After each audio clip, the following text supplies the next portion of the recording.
నమస్తే and welcome to Suman TV.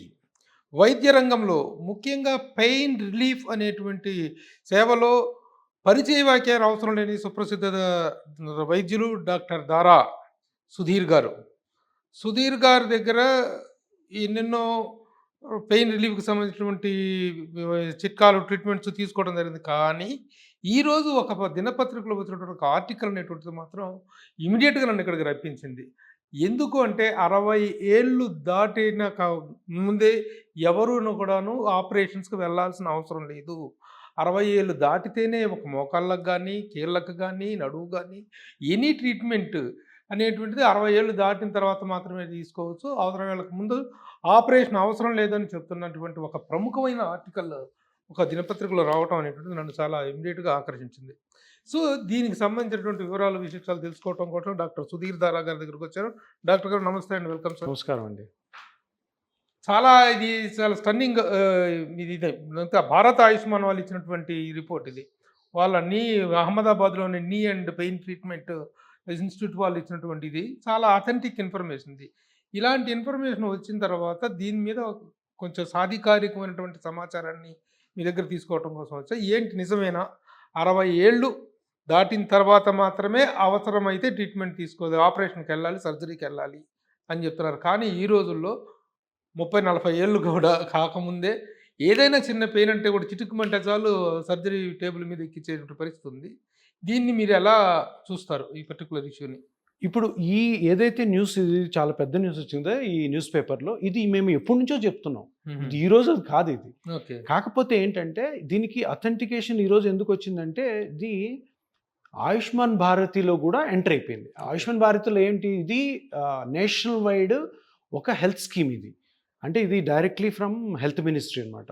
దీంట్లో వాళ్ళు సీరియస్గా చెప్పిన విషయం ఏంటంటే 60 ఇయర్స్ దాటితేనే మోకాళ్ళ నొప్పులకి ఆపరేషన్. మరి 60 ఇయర్స్ లోపల నొప్పి వస్తే ఏం చేయాలి, అది కూడా రాశారు అందులో. ఎక్సర్సైజెస్, లైఫ్ స్టైల్ మోడిఫికేషను, కొన్ని ట్యాబ్లెట్స్, ఇంజెక్షన్స్ అంటే దాంట్లో ముఖ్యమైనది పిఆర్పి. ఇవన్నీ ట్రై చేసి తప్పకుండా 60 ఏళ్ల లోపు ఇవే చేయాలి. 60 ఏళ్ళు దాటిన తర్వాత, ఇన్ కేస్ 60 ఏళ్ళు దాటిన తర్వాత కూడా ఇంకోటి ఏంటంటే, 60 ఏళ్ళు దాటిన తర్వాత ఒకవేళ మీకు 61 ఏళ్లలో నొప్పి వచ్చిందనుకో, ఇవన్నీ వాడి తర్వాత కానప్పుడు ఆపరేషన్కి వెళ్ళాలి. సో 60 ఏళ్ళకు ముందు ఇవి వాడినా వాడకపోయినా మటుకు సర్జరీ వద్దు అని ఆయన చెప్తున్నారు. అది ఆయుష్మాన్ భారత్లో కూడా అది ఎంటర్ అయిపోయింది. సో 60 ఇయర్స్ లోపల ఎవరు సర్జరీ చేయించుకోకూడదు అనేది ఈ న్యూస్ పేపర్ ఆ డాక్టర్ గారు చెప్తున్న ఒక అథెంటికేటెడ్ ఇన్ఫర్మేషన్ అనమాట. కానీ సర్జరీ కోసం పరుగులు పెడుతున్నారు ఈ రోజుల్లో ప్రతి చిన్న విషయానికి కూడా. అది అవగాహన లోపం అనుకోవచ్చు. అవగాహన లోపం కాదు, సర్జరీ మీద అవగాహన ఎక్కువ పెరిగింది. అవగాహన లోపం కాదు. అంటే ఇప్పుడు ఎలా ఉంటుందంటే, ఒక్కొక్క టైం ఒక్కొక్క ఎరా ఉంటుంది. ఇప్పుడు 1980s వరకు కూడా నాన్ సర్జికల్ ఎరా అది. ఇప్పుడు మీ తాతగారు ఎవరైనా ఉంటారు, ఆయన మోకాళ్ళ నొప్పులు వచ్చాను ఏం చేసుకోరు 80s ముందు. వాళ్ళు అలాగే టాబ్లెట్లు వాడుకుంటూ సర్లే ఏజ్ అయిపోయాక ఇది ఇలాగే అంటే అలా ఉంటారు. ఏవో చిన్నవి పసలు కట్టుకునే వాళ్ళు, టాబ్లెట్లు వేసుకునేవాళ్ళు. 80 నుంచి సర్జికల్ ఎరా స్టార్ట్ అయింది. అన్నిటికీ సర్జరీ, అబ్డామిన్కి సర్జరీ, షోల్డర్కి సర్జరీ, జాయింట్స్కి సర్జరీ, స్పైన్. అది సర్జికల్ 80 నుంచి ఇప్పటి వరకు, అంటే ఇప్పుడు 2020 వరకు కూడాను. ఇప్పుడు మళ్ళీ నాన్ సర్జికల్ స్టార్ట్ అయింది. ఎందుకంటే ఇప్పుడు ఎక్కువ ayurvedic treatments, homeopathy treatments, non surgical treatments బయటకు వచ్చారన్నమాట. అలోపతిలో కూడాను ఈ రీజనరేటివ్ థెరపీ అన్నది ఇప్పుడు చాలా ఫేమస్ అయిపోయింది. అంటే రీజనరేటివ్ అంటే మీ జాయింట్స్లో నొప్పి కానీ, మీ స్పైన్లో నొప్పి కానీ, మీ షోల్డర్ నొప్పి కానీ, అవి డిసీజెస్ కాదు.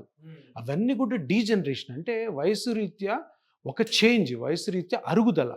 దానికి పెద్ద పెద్ద సర్జరీస్కి వెళ్ళొద్దు అని ఆయుష్మాన్ భారతి కూడా చెప్తుంది. అంటే మన నేషనల్ హెల్త్ డిపార్ట్మెంట్స్ చెప్తున్నాయి అనమాట. సో అందుకని ఇప్పుడు మనం అర్థం చేసుకోవాలని పాయింట్ ఏంటంటే, సర్జరీ ఎరా స్లోగా తగ్గుతుంది, కానీ కొన్ని కేసెస్కి సర్జరీ తప్పకుండా చేయాలి. అవి ఎన్ని ఉంటాయి, ప్రతిదాన్ని తప్పనిసరి చేస్తున్నారు. అవి యాక్చువల్గా బుక్ ఏం చేస్తుంది అంటే 105 మందికే సర్జరీ ఉంటుంది. స్పైన్ సర్జరీ అవ్వచ్చు, మన ఎనీ జాయింట్ సర్జరీ 105. ఇంకా 95 మందికి ఎన్నో బ్యూటిఫుల్ ఆప్షన్స్ ఉన్నాయి. దాంట్లో one of the options regenerative therapy, అదే పిఆర్పి. సో అది మనం ప్రమోట్ చేయాలి. ఎందుకు ప్రమోట్ చేయాలి అంటే, ఇది safe, no complication, no side effect. ఇది దగ్గర 30-40 ఇయర్స్ ముందే వచ్చింది. సేఫ్గా రన్ అవుతుంది, కానీ దాన్ని ఎవరు ఫేమస్ చేయలేదు. సార్ ఇప్పుడు మనకు ఉన్నటువంటి వైద్య విధానాల్లో ఒక అలోపతి, ఆయుర్వేదం, హోమియోపతి, ఇక రకరకాల యునాని, వీటన్నిటిలో దిస్ ఇయర్ పర్టికులర్గా మీరు యూపీఎంలో ఇస్తున్నటువంటిది it is also allopathy. Allopathy branch. Being you an allopathic doctor, అలోపతిలో సర్జరీ అనేటువంటి దాన్ని వ్యతిరేకిస్తాం అనేటువంటిది వ్యతిరేకిస్తున్నట్లుగా మీరు? వ్యతిరేకించడం కాదు, దానికంటే బెటర్ ఆప్షన్స్ ఉన్నాయని చెప్తున్నాం. ఎర్లియర్ ఆప్షన్స్ ఫైనల్ గా surgery ultimate and last option. అది నేను చెప్పేది కాదు, మీరు ఏ మెడికల్ బుక్ అని ఓపెన్ చేయండి, ఆపరేషన్ అన్నది అన్ని non surgical treatment modalities exhaust అయిపోయిన తర్వాత చేయమంటారు. నువ్వు ఫస్ట్ పేషెంట్ వచ్చిన 2 నెలలకి నేను ఆపరేషన్ చేస్తా అంటే కుదరదు. అది లేదు, బుక్స్ లో లేదు. అది ఎవరన్నా కూడా మనం నో అనాల్సిందే. సో ఇప్పుడు అది చెప్పడం కోసమే ఈరోజు పేపర్ ఆర్టికల్ వచ్చింది. సార్ అసలు ఇది ఏ ఏజ్లో స్టార్ట్ అవుతున్నాయి సార్? ఇదివరకు ఇట్లా గతంలో లాగా ఒక వార్ధక్యం, ముసలితనం వచ్చిన తర్వాత 50-60 ఏళ్ల తర్వాత ఈ పెయిన్స్ స్టార్ట్ అవటం అనేటువంటిది, అరుగుదల అనేటువంటిది స్టార్ట్ అవుతుంది. కానీ ఈ జనరేషన్లో ఎందుకు ఎర్లీగానే స్టార్ట్ అవడానికి కారణాలు ఏంటంటే, ఇప్పుడు జనరల్గా నేను ప్రాక్టీస్ స్టార్ట్ చేసినప్పుడు ఒక 15 years బ్యాక్ అందరూ 55 తర్వాతే మోకాలు నొప్పులు వచ్చేవి. ఇప్పుడు 35 తర్వాత ఎక్కువ చూస్తున్నాం. ఇప్పుడు ఈరోజు చూసామంటే నేను ఒక 30 మందిని చూస్తుంటే 15 మంది 35 to 55, 35 to 55, ఇంకా హాఫ్ తర్వాత 55 వాళ్ళు. ఎందుకు వస్తున్నాయి అంటే, first of all life style మొత్తము షాటర్ అయిపోయింది. ఇంకా పొద్దున్న లేసినప్పటి నుంచి ఉరుకులు పరుగులు, హెల్త్ మీద కాన్షియస్ ఉండదు, night duties, double duties, travel ఎక్కువ చేయడము, ఇవన్నీ ఒక ఎత్తు అయితే, ఇంకొకటి అనవసరమైన ఎక్సర్సైజ్. మీరు కేబీఆర్ పార్క్లో చూడండి, రోజు అంటే ఆ కేబీఆర్ పార్క్లో నడిచే వాళ్ళందరూ కూడా పాపం తెలియక వాళ్ళ మోకాళ్ళు కానీ స్పైన్ కానీ అరిగిపోతాయి మనం ఎక్కువ వాకింగ్ చేస్తే అన్నది ఎవరికి తెలియదు. వాకింగ్ అంటే ఏదో అమృతంలాగా వాక్ చేసి పోతాడు. ఎంత చేయాలి, ఏ వయసులో ఎంత చేయాలి, ఏ కండిషన్ ఉన్న వాళ్ళకి ఎంత వాకింగ్ చేయాలి ఎవరికి తెలియదు. పాపం వెళ్తారు, డాక్టర్లు ఏమంటారు వాకింగ్ మంచిది అంటారు, అంతే. ఏ మనిషికి ఎంత వాకింగ్ చేయాలా, అది చెయ్యొచ్చా లేదా, కొంతమంది అసలు వాకింగే చేయకూడదు. వాకింగ్ ప్రిస్క్రైబ్డ్గా ఉండాలి. ప్రిస్క్రైబ్డ్, ప్రతి మనిషికి కస్టమైజ్డ్. మీ ఏజ్కి మీకున్న కండిషన్స్ ప్రకారము మీరు ఎంత వాక్ చేయాలని మెడికల్లీ ప్రూవ్ అయిన అవన్నీ ఒక డాక్టర్ని అడిగితే చెప్పేస్తారు. కానీ తెలియదు, మన పక్కింటోడు వాక్ చేస్తున్నాడు, వాంతో పాటు కలిసి కార్లో ఎక్కడం, కార్ అక్కడ పార్క్ చేయడం, ఒక రౌండ్ కొడితే 4 kilometers, అరే ఒక్కో రౌండ్ కొట్టాం కదా ఇంకో రౌండ్ కొడదాం అనుకో. అక్కడ ఆ రోజు మీకు సైకలాజికల్ బాగుంటుంది, కానీ దానివల్ల జరుగుతున్న డీజనరేషను స్పైన్లో కానీ షోల్డర్లో కానీ నీజ్లో కానీ మీకు తెలియదు. సో ఇది ఇంకోటి రీజన్ తొందరగా ఎరిగిపోవడానికి.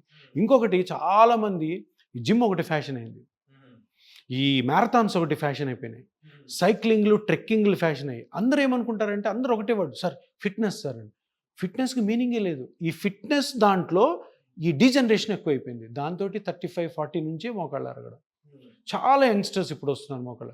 అండ్ ఇప్పుడు జరిగే తప్పు ఏంటంటే, ఈ 40 సంవత్సరాల్లో మోకాలు అరిగిపోయిన వాడు ఎన్ని రోజులని మందులు వాడతాడు, ఎన్ని రోజులని ఎక్సర్సైజ్ చేసి తగ్గించుకుంటాడు, ఎన్ని రోజులని ఇంజెక్షన్స్ అని చూస్తాం. అందుకని 45కో 50 లోపలే ఆపరేషన్ జరిగిపోతుంది. సార్ ఈ సందర్భంలో ఒక చిన్న డౌట్ కూడా అడుగుతాను. మీ I'm a film journalist and film related స్టార్స్తో నేను ఎక్కువగా మూవ్ అవుతుంటాను. మా సినిమా వాళ్ళు చాలా ఓవర్గా జిమ్ చేస్తుంటారు, బాడీని ఒక్కొక్క క్యారెక్టర్ కోసం విపరీతంగా బాడీ పెంచేస్తుంటారు, మళ్ళీ ఇంకొక క్యారెక్టర్ కోసం విపరీతంగా మేక్ ఓవర్ చేసేస్తుంటారు. ఈ మార్పులు అనేటువంటి ఈ పెయిన్ మీద ఎలాంటి ప్రభావం చూపిస్తాయంటారు? చాలా ప్రభావం చూపుతాయి, కానీ తప్పదు వాళ్ళకి. ఒకటి ఫిల్మ్ స్టార్స్కి, ఇంకోటి స్పోర్ట్స్ పర్సన్కి. ఇప్పుడు ఒక స్పోర్ట్స్ పర్సన్ ఉన్నాడు, విరాట్ కోహ్లీ తీసుకోండి. విరాట్ కోహ్లీ ఒక 16-17లో కెరీర్ స్టార్ట్ చేసి ఉంటాడు, చిన్నప్పుడు ఆడుతున్నా కానీ ఇంటర్నేషనల్ ఎరాకి వచ్చి. ఆయన 35 కల్లా క్లోజ్ అయిపోతుంది. అంటే ఈ 35లో ఈ ఎన్ని సంవత్సరాలు అవుతుందో మ్యాక్సిమం వాడేస్తారు వాళ్ళ జాయింట్స్. ఇప్పుడు 35 నుంచి ప్రాబ్లం స్టార్ట్ అవుతాయి, వాళ్ళ కెరీర్ అయిపోయింది అక్కడికి. ఫిల్మ్ స్టార్స్ కూడా అంతే. ఇప్పుడు ఒక మూవీలో ఏమో ఫుల్ 6 pack కావాలి, ఒక మూవీలో ఆమీర్ ఖాన్ ఏదో సినిమాలో ఇంతలా ఫ్యాట్ అయిపోయినాడు. అవన్నీ తప్పవద్దు. కాకపోతే వీళ్ళకి ఏంటంటే తప్పకుండా వీళ్ళకి 40 తర్వాత ప్రాబ్లమ్స్ అన్నీ స్టార్ట్ అవుతాయి. 40 తర్వాత చాలా స్టార్ట్ అవుతాయి. ఎందుకంటే వాడాల్సిన ఏ జాయింట్స్ మొత్తం వాళ్ళు 35-40లో వాడేసి ఉంటారు. క్రికెటర్స్ అంతే, అథ్లీట్స్ అంతే. వీళ్ళు తర్వాత లక్కీగా కొంతమందికి లేట్గా వస్తాయి ప్రాబ్లమ్స్, కొంతమందికి అర్లీ వస్తాయి. చాలామంది హీరోలు ఉన్నారు ఇక్కడ 40-45 కల్లా knee joint pains, ankle pain, spine pain. మీకు అలాంటి వాళ్ళు చాలా మంది వచ్చారు. స్పోర్ట్స్ పర్సన్ చాలా మంది వచ్చారు. Sports person, film stars. ఇప్పుడు యాక్టివ్గా ఉన్న 2-3 టాప్ హీరోస్ కూడాను షోల్డర్ సరిగ్గా ఎత్తలేకపోయిన పరిస్థితులు ఉన్నారు. ఏమంటే సార్ జిమ్ సార్ మాకు వాడు 75 kgs ఎత్తిస్తాడంట. హెల్త్ వైజ్ చూస్తే డేంజరస్, వాళ్ళ ప్రొఫెషన్ వైజ్ చూస్తే తప్పదు. తప్పదు. కానీ మీరు ఎలాంటి సజెషన్స్ ఇస్తారు సార్? ఇప్పుడు జిమ్‌కి గాని, వాకింగ్‌కి గాని దీనికి కూడా ఒక ప్రిస్క్రైబ్డ్ వెయిట్ లాస్ రోజుకి ఇంతవరకే చేయాలి అనేటువంటి వీటిని ఏమైనా మీరు first of all gym is not necessary for few people. ఎవరికి అవసరమో జిమ్ ఎప్పుడు చెప్తాను ఉంటాను. Sports person, celebrities, film star, gym trainers, వీళ్ళే నలుగురే మోడల్స్కి. ఎందుకంటే మజిల్ కనపడాలి. ఇప్పుడు ఒక ఇంజనీర్కి అవసరం లేదు జిమ్, ఒక లాయర్కి అవసరం లేదు, ఒక డాక్టర్కి అవసరం లేదు, ఒక జర్నలిస్ట్కి అవసరం లేదు. ఎందుకు? హెల్దీగా ఉండాలి మనం. హెల్దీనెస్ ఫిట్నెస్కి ఏ మాత్రం పోలిక లేదు. ఫిట్నెస్ అన్నదానికి మీనింగ్ లేదు. హెల్దీనెస్ అంటే ఏంటంటే జబ్బు లేకుండా ఉండడం. లావుగా ఉన్నవాడు హెల్దీ కాదని కాదు, సన్నగా ఉన్నవాడు హెల్దీ అని కాదు, రాంగ్ అది. ఫిట్గా ఉన్నాను సార్, ఇక్కడ మంచి కండలు, 6 ప్యాక్ ఉన్నాడు, వాడికి ఎన్నో జబ్బులు ఉండొచ్చు, లోపల తొందర చనిపోవచ్చు. ఆ ఫిట్నెస్ అన్న వర్డ్ తోటి ఈ మొత్తం వరల్డ్ అంతా కూడా, పర్టికులర్ ఇండియా అంత రాంగ్ వేలో పోతుంది అంటే ఎవరికి తెలియదు. ఇప్పుడు నేను జిమ్ గురించి ఏమన్నా, ఇప్పుడు ఈ ఇంటర్వ్యూలో చూడండి కామెంట్స్ చాలా బ్యాడ్గా వస్తాయి. జిమ్కి రావద్దు అంటున్నాడు, ఇతనేం డాక్టర్ అని. జిమ్ అసలు ఏ విధంగానూ మీకు హెల్త్ని ఇస్తుందన్న నమ్మకం పెద్ద అపోహ. జిమ్తో హెల్త్ ఎవ్వరికి బాగోదు. హెల్త్ బాగుండాలంటే మీ ఏజ్ ప్రకారము, మీకున్న కండిషన్స్ ప్రకారము minimum to moderate exercise prescribed ఉన్నాయి. అమెరికన్ హార్ట్ అసోసియేషన్ అని ఒకటి ఉంది. వాళ్ళు ఎప్పుడో చెప్పేశారు, బాబు నీకు వారంలో 7 రోజుల్లో 6 రోజులు మినిమం టు మోడరేట్ ఎక్సర్సైజ్ నీకున్న కండిషన్స్ ప్రకారము 30 నిమిషాల నుంచి 40 నిమిషాలు పొద్దున్న సాయంత్రం చేసుకుని ఇంకేం అవసరం లేదు ఎక్సర్సైజ్ రూపేణా. ఇప్పుడు మీరు ఒకవేళ కండలు పెంచాలి అనుకున్నారు అనుకోండి, అమెరికన్ హార్ట్ అసోసియేషన్ ఆల్రెడీ ఎప్పుడో ఒక 20 సంవత్సరాల క్రితం ప్రిస్క్రైబ్డ్ ఎక్సర్సైజ్ ఇచ్చేసింది. ఏంటంటే అది 7 డేస్లో 6 డేస్ ఉండే హాలిడే ఉంది. మళ్ళీ morning to evening 30 minutes to 45 minutes. Okay, minimum to moderate physical exercise. ఏం ఎక్సర్సైజ్ చేయాలా? ఇప్పుడు మీకు షోల్డర్ పెయిన్ ఉంది, షోల్డర్కి సపరేట్ ఎక్సర్సైజ్ ఉంటాయి. మీకు స్పైన్ పెయిన్ ఉంది, దానికి సపరేట్ ఎక్సర్సైజ్ ఉంటాయి. మీకు ఏ నొప్పి లేదు, దానికి సపరేట్ సెట్ ఆఫ్ ఎక్సర్సైజ్ ఉంటాయి. అంతే, హెల్త్ కోసం ఇంతే. మీరు జిమ్కి వెళ్ళిపోతే మీరు హెల్దీగా ఉంటారని లేదు, కండలు పెంచితే హెల్దీగా ఉంటారని, మీరు సన్నగా అయిపోతే హెల్దీగా ఉంటారని. ఇప్పుడు కీటో డైట్లని లేదంటే బాడీ వెయిట్ ఎంత డేంజరస్ అంటే, మేబీ మీ 80 కేజీలు 65కి రావచ్చు, 100 కేజీలు 80కి రావచ్చు, అది హెల్దీ అని ఎవ్వరు చెప్పరు. కానీ మీరు ఏదైతే మన గట్ ఉంటుందో గట్కి సడన్గా ఒక అన్యూజువల్ ఫుడ్ని ఇస్తున్నారో సిస్టమ్ మొత్తం ఇంబ్యాలెన్స్లో పోతుంది. దాని తర్వాత ఇరిటబుల్ బౌల్ సిండ్రోమ్స్ అని, సైకలాజికల్ డిప్రెషన్, ఇవన్నీ జరుగుతాయి. సో ఈ వెయిట్ తగ్గించుకోవడం, ఈ జిమ్లకి వెళ్ళి హెల్దీగా ఉంటామనుకున్న అపోహలు, అనవసరమైన ఎక్సర్సైజ్లు, అనవసరమైన ఎక్కువ వాకింగ్ చేయడం, ఇవన్నీ కూడాను హెల్త్కి అయితే తప్పకుండా అనర్థమే. ఇది తప్పకుండా ప్రతి ఒక్కరు తెలుసుకోవాలంటే కూడా మీకు తెలిసిన మీ ఫ్యామిలీ డాక్టర్ ఉంటారు, ఆయన దగ్గరికి వెళ్ళి, సార్ నేను రేపటి నుంచి జిమ్కి వెళ్ళాలంటే వెళ్ళొచ్చా లేదా, వెళ్తే నాకు రియల్గానే హెల్త్ బాగుంటుందా, చేయకపోతే నా హెల్త్ ఏం పోతుందా అని అడగండి. నీట్గా ఒక అరగంటలో ఆయనకు ఒక కన్సల్టేషన్ ఫీజు పే చేసి అరగంట మాట్లాడుకుంటే బ్యూటిఫుల్ మీకు ఎక్స్ప్లెనేషన్ ఇస్తారు. ఎంబీబీఎస్ డాక్టర్ దగ్గరికి వెళ్ళాలి. అనవసరమైన ఎక్సర్సైజ్ చేయడం వల్ల మీరు అడిగిన క్వశ్చన్ ఏంటంటే ఎందుకు తొందరగా వస్తున్నాయి ఇవి. డాక్టర్ గారు, thank you very much for నమస్కారం. చాలా ఇంపార్టెంట్ సమాచారాన్ని ఇవాళ మీరు మాకు క్లారిఫికేషన్ ఇచ్చారు. Thank you sir. నమస్కారం.